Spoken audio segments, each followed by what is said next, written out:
Muy buenas noches, querida familia, queridos hermanos, Dios les bendiga. Para mí es un gusto estar con todos ustedes. Buenas noches, buenos días, de donde sea que nos estemos viendo.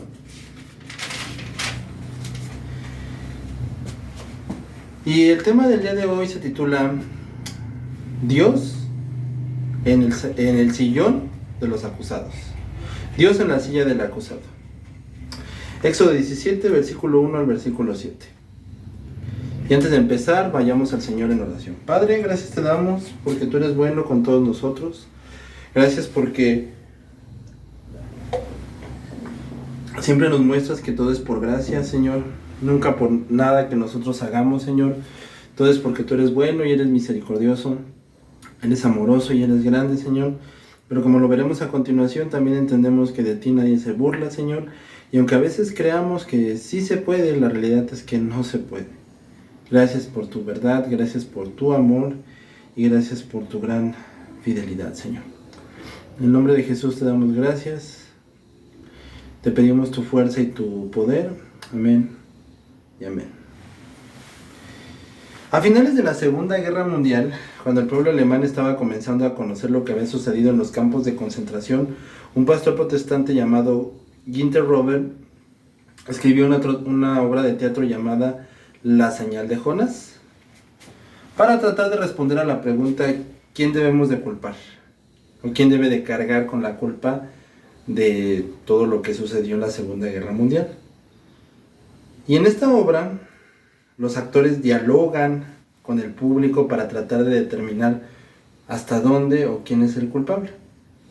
Un ama de casa decía, pues yo no tengo la culpa. Yo estaba en la casa ocupándome de mis deberes, llevando a los niños a la escuela, y por lo tanto yo no soy culpable. Los líderes del partido decían, pues yo menos soy culpable, yo solamente seguía lo que el partido decía. Los generales del partido, pues yo tampoco soy culpable, finalmente, pues ellos son los culpables, ellos los que deciden eso. Y todos empiezan a descargar sus culpas y decir, yo no tengo la culpa, él tiene la culpa, yo no tengo la culpa, él tiene la culpa. Finalmente un hombre se pone de pie y declara que la verdadera culpa se encuentra más allá del ejército de Hitler. Dios es el culpable. Así, a gran voz, Dios es el culpable. Y Él es el único que debe de ser juzgado aquí. Y no solamente por lo que los nazis hicieron durante el Tercer Reich, sino por todas las miserias y calamidades que vivimos en el mundo. Entonces este hombre decide culpar a Dios. Y cuando el hombre cosecha los frutos de su locura, de su embriaguez, de su maldad, lo primero que hace es echarle la culpa a Dios. Cuando empiezas a cosechar los frutos de tu relación fallida, de todo eso, lo primero que hace la gente es echarle la culpa a Dios. Y este es uno de los episodios más sorprendentes de la Biblia, cuando el pueblo de Israel se pone y acusa a Dios. Y lo tacha no solamente de mentiroso, sino de genocida. Toda la congregación de los hijos de Israel partió del desierto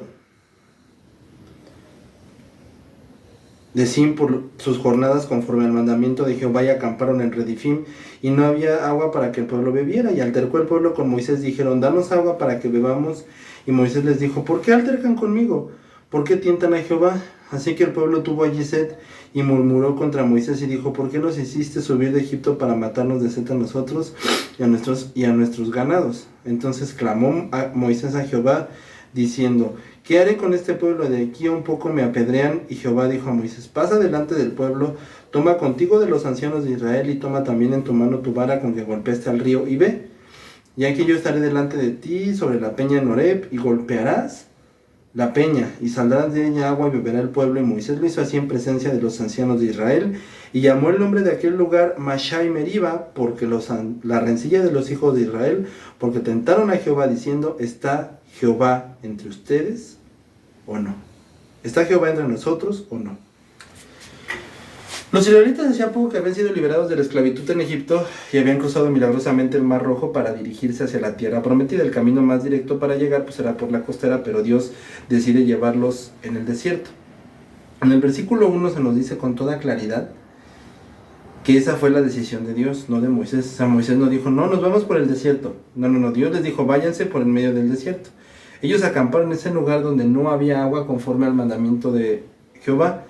Y Moisés también nos dice en Deuteronomio 8, versículo 2, que todo esto fue para probar y para saber lo que había en el corazón de los hebreos y de los judíos. Y esta dificultad fue cuidadosamente planificada para revelar la condición de nuestros corazones. Y esto, hermanos, nos enseña muchas veces que... No muchas veces, nos enseña siempre que todas las pruebas que Dios nos manda o que Dios permite que vengan a nuestras vidas son para ver qué hay en nuestros corazones. Puede haber dolor, puede haber sufrimiento, pero nunca debe de haber un momento en el que flaqueemos. Y pasa que flaqueamos, pasa que ya no queremos ir a la iglesia, pasa que ya no queremos adorar a Dios, pasa. Aún así Dios está en su misericordia, pero eso nos debe de fortalecer para lo que venga. Y cada día nos hace más fuertes en Cristo. No nos enaltece nuestro ego. No tenemos que decir, yo me hice más fuerte, yo me hice más poderoso. No. El que se hace más grande y más poderoso es Dios en nosotros. Y claro que nos hacemos más fuertes porque hemos estado caminando delante de Dios. Por lo tanto, nos volvemos más fuertes delante de Dios. El sufrimiento nunca nos deja como nos encuentra, porque algunos se aferran más al Señor en medio del dolor y se vuelven más compasivos. Otros pues tristemente son más egoístas y solamente se vuelven más fuertes ellos. Y yo soy fuerte, y yo lo hice. Nunca sanaron sus heridas, solamente se volvieron más fuertes, que se volvieron más egoístas, más groseros, más malos, menos sensibles. Se volvieron sensibles a veces, ¿no? Porque pues, yo he sufrido, pero sí sufriste, pero yo sufrí más. Eso no es ser sensible. Durante un tiempo creen que hasta que tienen que enfrentar situaciones angustiosas que desafían su razonamiento lógico. Entonces, si Dios me ama, ¿por qué estoy pasando por todo esto? Y en la parábola del sembrador, en Marcos 4, del 16 al 17, el Señor dice que muchas personas al principio reciben con gozo la predicación de la palabra de Dios y parecen abrazar con fe el mensaje del Evangelio, hasta que viene la tribulación o la persecución por causa de la palabra, y entonces dicen, ¿sabes qué, Señor? Mira, córtalas, ya no. Algo similar ocurre con Israel en esta ocasión. Dios los había colocado en una situación muy difícil y peligrosa en un lugar como el desierto de Sinaí. La deshidratación se produce en cuestión de horas. Y si no encontraban agua para beber, todos iban a morir en muy poco tiempo. ¿Qué debieron de hacer los israelitas? ¿Qué era lo que Dios esperaba de ellos? Antes de responder esta pregunta, tenemos que tomar en cuenta que no era la primera vez que se encontraban en el peligro. Ya habían pasado por el Mar Rojo, en el capítulo 15 se quejan de agua, en el capítulo 16 por falta de carne, y en ambas ocasiones Dios los había cubierto, Dios los había cuidado y protegido hasta aquí. Y en esta nueva situación ellos debieron de confiar en el poder y en la bondad de Dios.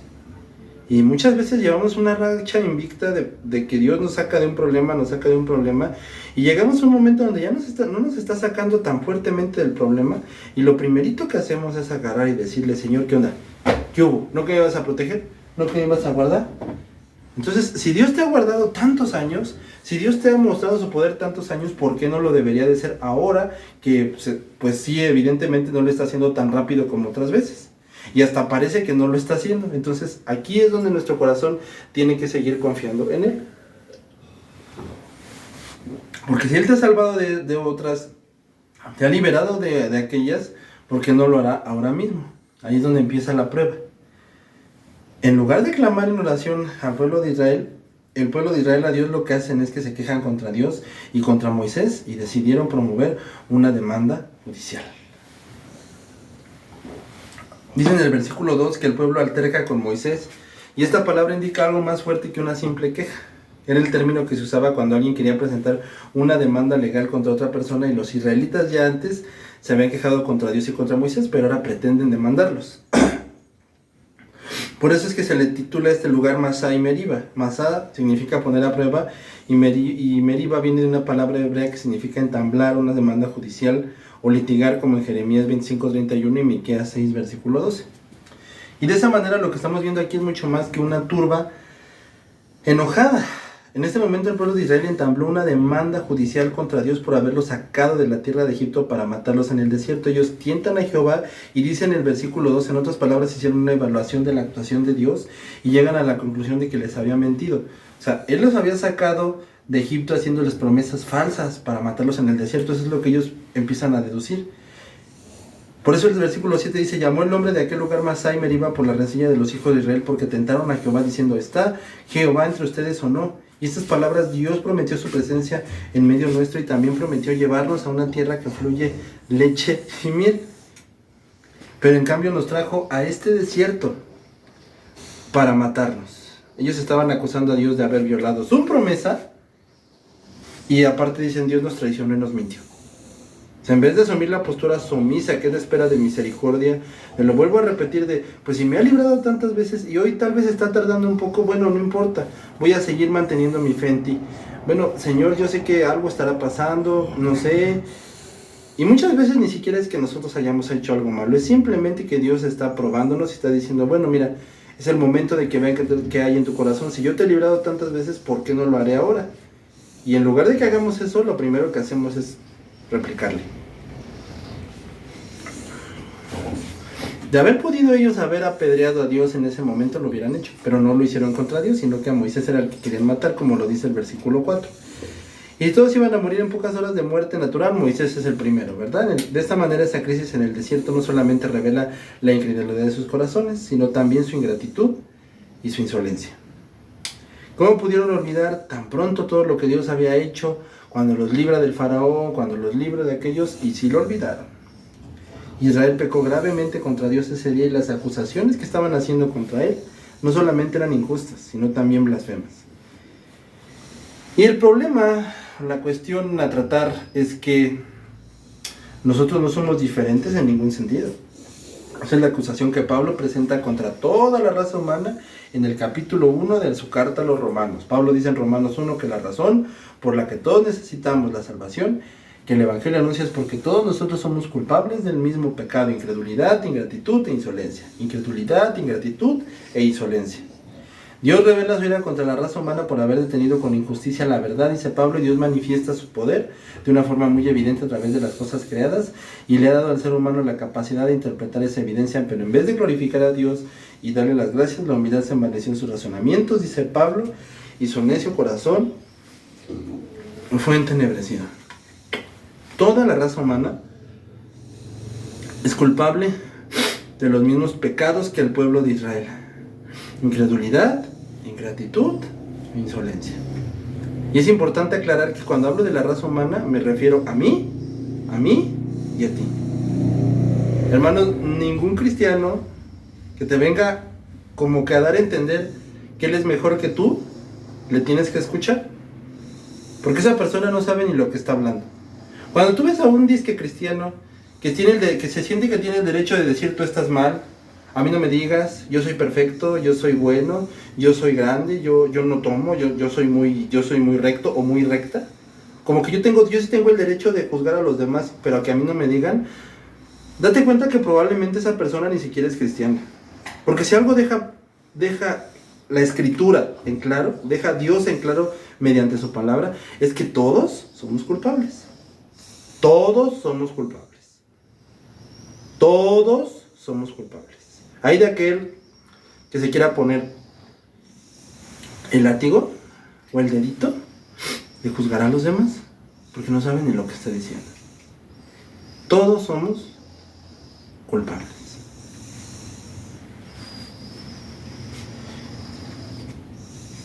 Pablo por eso dice que no hay justo ni aun uno. No hay quien entienda, dice el capítulo 3, no hay quien busque a Dios, no hay quien haga lo bueno, no hay ni siquiera uno. Y en Romanos 3:23, todos pecamos y estamos destituidos de la gloria de Dios. Él es el creador de los cielos y de la tierra, y Él es el que sostiene tu vida cada segundo de tu existencia. Entonces todos deberíamos de obedecer y amar a Dios, todos, con todo nuestro corazón y con toda nuestra alma y con todas nuestras fuerzas. Pero en vez de hacer esto, todo el tiempo pecamos contra Él, porque somos incrédulos, ingratos e insolentes.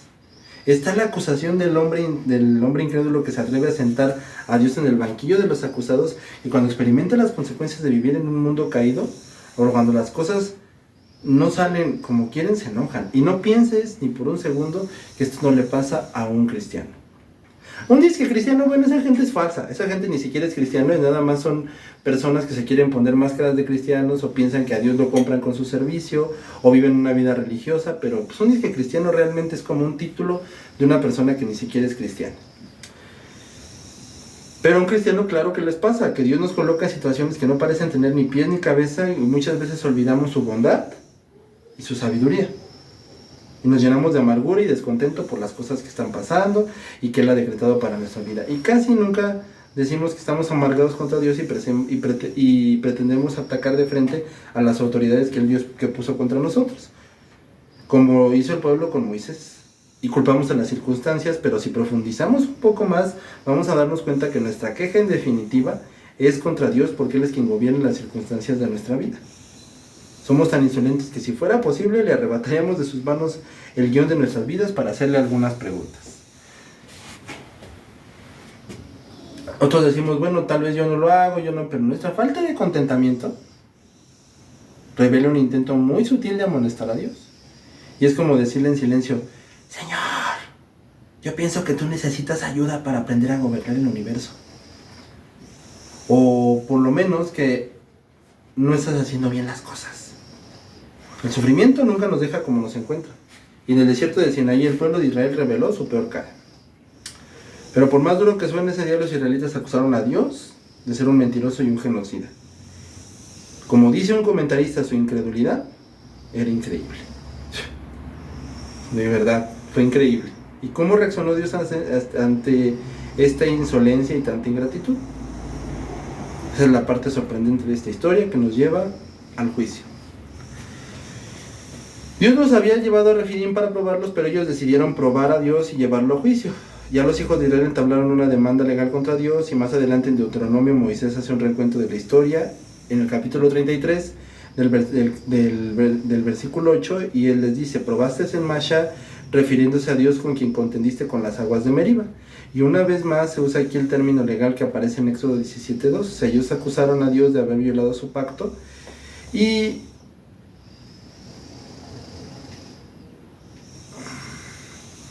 Dios habla en lo que ellos claman a Dios junto a los ancianos de Israel. Y en otras palabras, lo que Dios le estaba diciendo a Moisés era que convocara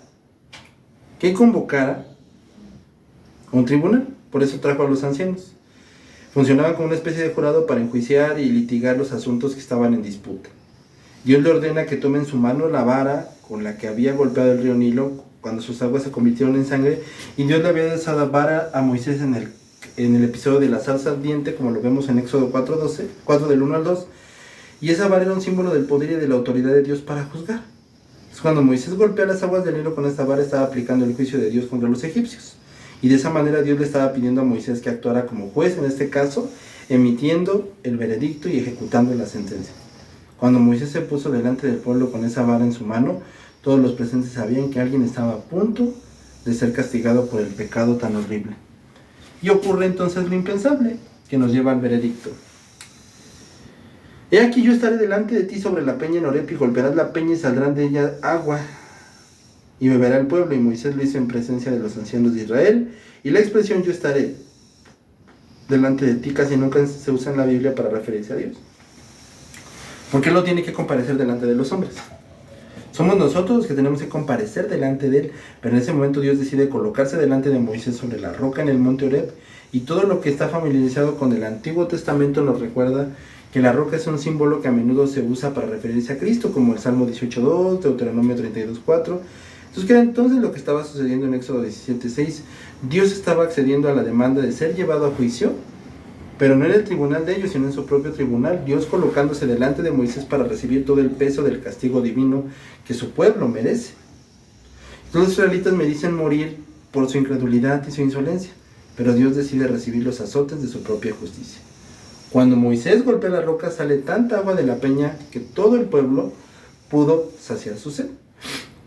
Dice en el Salmo 78:20 que el torrente de aguas era tal que se inunda la tierra, Y en el Salmo 105 que las aguas corrieron por sedecales como un río. Y esto créanme que es completamente impresionante, que el pueblo que merece ser castigado por su pecado recibe a cambio toda el agua que ellos merecían. Ellos fueron salvados por la herida de Dios. Mis hermanos, mis amigos, este es el mensaje de toda la Biblia. El Dios de toda la gracia recibió en la persona de su Hijo el golpe que nosotros merecemos, por causa de nuestra rebelión. Y es por eso que Pablo interpreta este incidente en el capítulo 10 de su primera carta a los Corintios, diciendo: todos bebieron de la misma bebida espiritual porque bebían de la roca espiritual que los seguía, y la roca era Cristo. Y el Señor Jesucristo se coloca sobre la peña en Horeb para recibir el golpe de la vara de Moisés, como preámbulo de ese otro día en el que recibiría sobre la cruz todos aquellos que merecen el juicio de Dios y que han creído que Jesucristo es su único y verdadero Salvador. Cuando Cristo estaba en la cruz, dice el Evangelio de Juan, que uno de los soldados le abre el costado con una lanza, y al instante salió sangre y agua, la sangre que nos limpia de todo pecado y el agua de vida que sacia nuestra sed. En una ocasión el Señor Jesucristo está con la mujer samaritana junto al pozo de Jacob en el capítulo 4 de Juan, y cualquiera que bebiere de esta agua volverá a tener sed. Mas el que bebiere del agua que yo le daré no tendrá sed jamás, sino que el agua que yo le daré será en él una fuente de agua que salte para vida eterna. Cristo, hermano, es la verdadera roca del monte Horeb, que al ser golpeada en la cruz con la vara de la justicia de Dios, sale de él un torrente de agua que sacía plenamente la sed de todo el que venga y beba por medio de la fe. En el capítulo 7 del Evangelio de Juan dice que el Señor Jesucristo se puso de pie en el último día de la fiesta de los tabernáculos y alzando la voz en el templo dijo a todo el pueblo: si alguno tiene sed, venga a mí y beba, y el que cree en mí, como dice la Escritura, de su interior correrán ríos de agua viva. Es por eso que en el capítulo 32 del libro del profeta Isaías, escrito 700 años antes de Cristo, se profetiza la venida de un gran rey que sería al mismo tiempo una roca y un refugio y un manantial de aguas, como lo dice Isaías 32, 1, versículo 2. Y aquí que para justicia reinará un rey, y será aquel varón como escondedero contra el viento y como refugio contra el turbión, como arroyos de agua en tierra de sequedad, como sombra de gran peñasco en tierra calorosa. Cristo es la roca bendita en la cual tú te puedes refugiar, y su agua puedes beber y saciar para siempre. Los israelitas le habían preguntado a Moisés si Jehová estaba entre ellos y no, como dice el último versículo, y la respuesta es que Dios estaba allí de una forma que ni siquiera se podían imaginar, soportando sobre la roca el castigo que ellos merecían por su pecado y su insolencia. Y esa es la gran historia que revela todas las historias de la Biblia: el ser humano en su condición, y que la segunda persona de la Trinidad se hizo hombre para asumir nuestra culpa en la cruz del Calvario, para que todo aquel que en él cree no se pierda, mas tenga vida eterna. En la obra de Ruth Emborg que citamos en nuestra introducción, el veredicto que la humanidad emite contra Dios es que debe de ser condenado a convertirse en un ser humano, un errante en la tierra, privado de sus derechos, sin hogar, hambriento y sediento. Y al final debe de morir de tal manera que sea avergonzado y ridiculizado. Ese es el grito de una humanidad rebelde contra el Dios Todopoderoso, creador de los cielos y de la tierra. Y por lo cierto es que Dios hizo mucho más de lo que esos desafíos blasfemos demandan.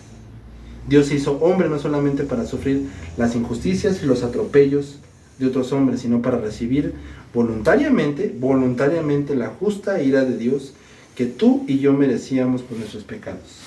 Por eso dice 2 Corintios 5:21, al que no conoció pecado, por nosotros hizo pecado para que nosotros fuéramos hechos justicia de Dios en él. Y también por eso dice 1 Pedro 3:18, también Cristo padeció una sola vez por los pecados, y el justo por los injustos, para llevarnos a Dios. Conclusión, mis hermanos, hay dos lecciones que debo dejar en tu mente antes de concluir nuestro mensaje. La primera es que los creyentes jamás debemos de interpretar el amor de Dios a la luz de nuestras circunstancias. Eso fue lo que hicieron los israelitas en el desierto, y terminaron murmurando y blasfemando contra él. Vayamos al Salmo 95, y este es un salmo curioso porque comienza con un llamamiento a la adoración y termina con una solemne advertencia, tomando como punto de partida el incidente en Horeb.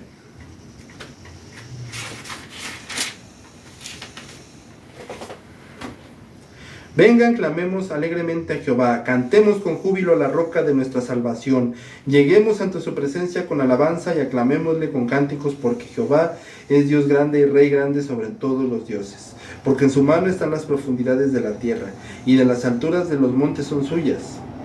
Suyo también es el mar, porque él lo hizo, y sus manos formaron la tierra seca. Vengan y adorémosle y postrémonos y arrodillémonos delante de Jehová nuestro Hacedor, porque él es nuestro Dios, nosotros el pueblo de su prado y ovejas de su mano. Si oyes hoy su voz, no endurezcas tu corazón como en Meriba, como en el día de Masá en el desierto, donde me probaron sus padres, me probaron y vieron mis obras. 40 años estuve disgustado con la nación y dije, pueblo es que divaga de corazón y no han conocido mis caminos. Por tanto juré en mi furor que no entrarían en mi reposo. A mitad del versículo 7, el salmo cambia de tono, ¿verdad? Porque primero empieza muy alegre, alabémoslo, pero en el 7 como que dice, si oyes hoy tu voz, su voz, dice la palabra,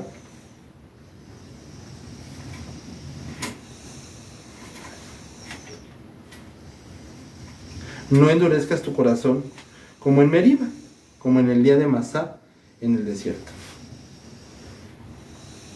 40 años estuve disgustado con su nación, pueblo que divaga de corazón y no han conocido mis reposos, por tanto juré en mi furor que no entrarían en mi reposo. ¿Cómo conectamos la primera parte del salmo con la segunda? ¿Cuál es la enseñanza de este salmo?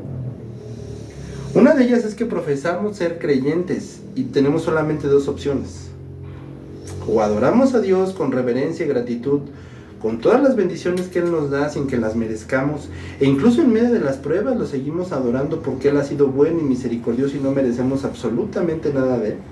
Y sabemos que Él es todopoderoso porque entendemos que si Dios no fuera a juzgar el mal, la vida es una broma cruel, cuando claro que lo va a hacer, y decidimos de corazón confiar en Él, a pesar de la hipocresía que podamos ver, a pesar de todas las cosas, y nuestro corazón se centra en Él, o terminaríamos quejándonos y endureciendo nuestros corazones contra Él. No hay otra opción. ¿Es así o no? Y lo que Dios nos advierte en el Salmo 95 es que esa actitud de queja y un descontento no es otra cosa que incredulidad, y puede que sea un indicio de que ni siquiera eres cristiano o cristiana. Tanto 1 Corintios 10 como Hebreos 3, los autores del Nuevo Testamento hacen esta misma aplicación. Cuidado con la queja y el descontento, porque ambos pecados son una afrenta contra Dios y son muy venenosos para el alma. Así que medita en lo que Cristo hizo por ti en la cruz del Calvario. Medita en el hecho de que Él recibió los azotes que tú merecías, y derrama tu alma en adoración y gratitud por el impactante e incomprensible amor con el que Dios te ama. Si tienes a Cristo, tienes demasiado, no importa de cuántas cosas de este mundo puedas carecer.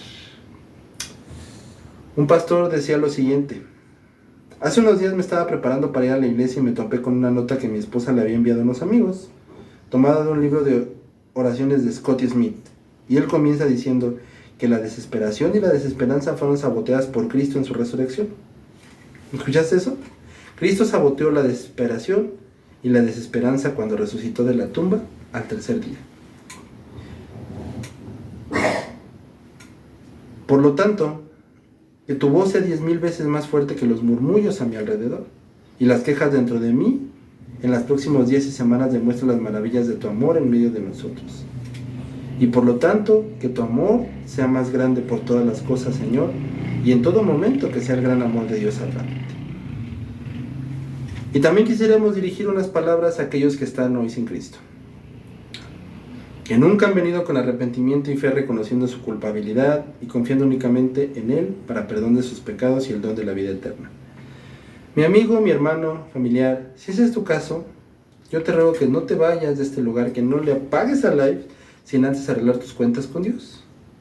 Algún día tendrás que presentarte delante de Él para ser juzgado, y créeme que nadie va a salir bien parado de allí si no es por medio de Jesucristo, nuestro único y verdadero Salvador. Al final Dios solamente va a ver a Cristo en ti, y si no hay Cristo en ti, no hay salvación en ti. Como dice Hebreos 4:13, todas las cosas están desnudas y abiertas a los ojos de aquel a quien tenemos que dar cuenta. Y la buena noticia es que Dios proveyó un medio de salvación a través de la persona de su Hijo Jesucristo. La Escritura dice en Romanos 6:23 que la paga del pecado es la muerte, y lo que tú y yo merecemos por causa de nuestros pecados no es estar en la presencia de Dios, ni siquiera cantándole, adorándole, sirviéndole con dones, nada de eso, sino ser arrojados al juicio eterno de Dios. Nadie disfrutar ni una sola gota de la misericordia de Dios. Pero Cristo Jesús viene al mundo y siendo Dios para recibir como hombre el castigo que nosotros merecemos por nuestros pecados. Él es la roca que fue golpeada en la cruz del Calvario una vez y para siempre, para que todo aquel que en él cree no se pierda, mas tenga vida eterna. Y hermano, y en tu diario vivir, no continúes deshidratando tu alma tratando de saciar tu sed con el agua que este mundo ofrece cuando Cristo te llama por medio del Evangelio para saciarla plena y permanentemente bebiendo de esa fuente de agua de vida que brotó del Calvario. Ven a Cristo y ven ahora y clama para obtener su misericordia y su perdón, y recibirás gratuitamente por gracia el perdón de todos tus pecados y el don de la vida eterna solamente por medio de la fe. Que el Señor bendiga en gran manera su palabra y obre en todos nosotros por medio de su Espíritu Santo, recordándote que una vida tienes para vivirla para la gloria de Dios y que sea Él hablando a tu vida. Señor, gracias te damos porque tú eres bueno con todos y cada uno de nosotros, Padre. Te pedimos que en todo momento tú nos ayudes y tú nos guardes, Padre, para que nosotros sigamos para tu gloria y para tu verdad, Señor. Bendice la vida de todos aquellos que escuchan tu palabra, Señor, y que tú estés tocándolos para que vengan hacia ti. En el nombre de Jesús, amén y amén.